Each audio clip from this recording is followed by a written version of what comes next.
Big boost to Phil, taking over from Gary. Gary's a legend of Waterford football.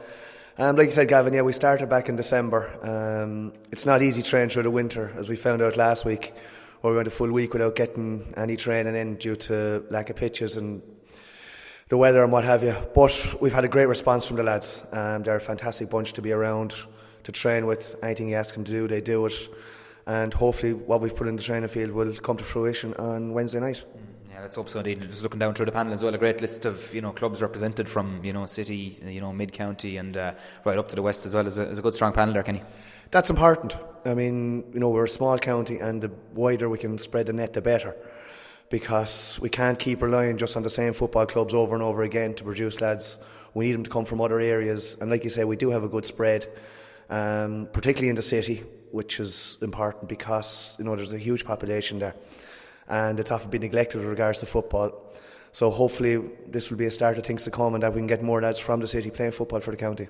Let's hope so indeed. As you say, not ideal, I suppose, trying to get pitches, and this time of year, I know you participated in the Andrew Corden Cup, which you probably used as trial games as well, but I suppose it was good, to get maybe the players playing that competitive level, I suppose, so early in the year as well. It probably was difficult with conditions and etc.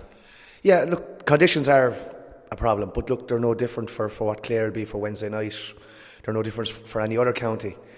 With regards to the Andrew Corden Cup, we did use it as trial matches, but the beauty of it is you generally have the players.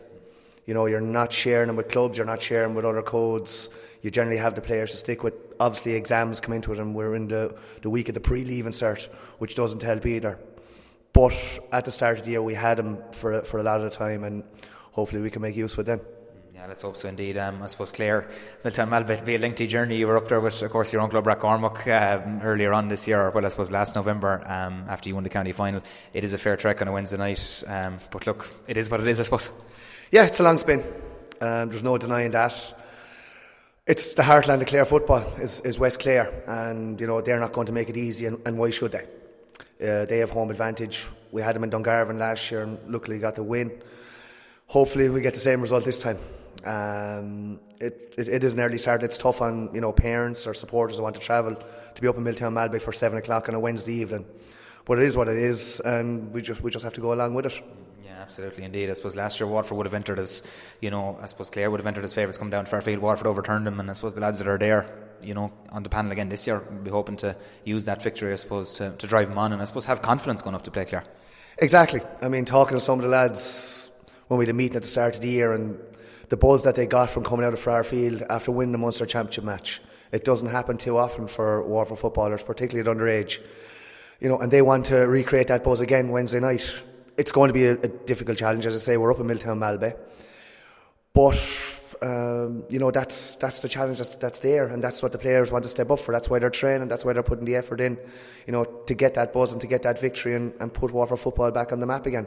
Absolutely, yeah. I was just chatting to Colin Foley, one of the joint captains as well there. Of course, he was captain of the minor team last year, who also bet Clare, and I suppose, it's good to see a couple of the minors last year. They just got a win in the draw in the championship coming through, and on the under-20 panel again this year. Exactly, and it'll lead to no fear. Beat him in the minor, beat him in the under-20 last year, so you go up there with nothing to fear, and it's a great way to go. We also, apart from having nothing to fear, we've nothing to lose either.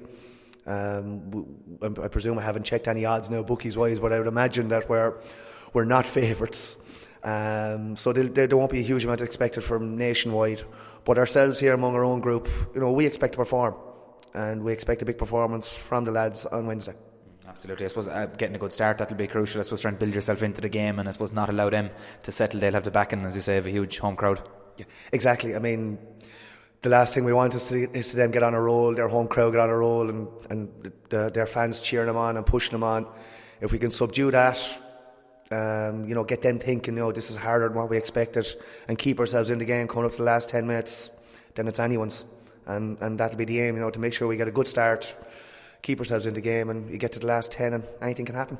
Absolutely, yeah, being able to show it'll be a massive boost. I suppose, the seniors have been somewhat unlucky in their first 3 league games. They are working very hard behind the scenes, have a couple of those panel members involved, and no doubt some of these lads will go on to play senior for the county, and I suppose a win Wednesday would be another massive boost, not just for your group, but I suppose for the game in the county in general. Of course will. I would be shocked if so many of this panel do not go on and play senior football for Waterford.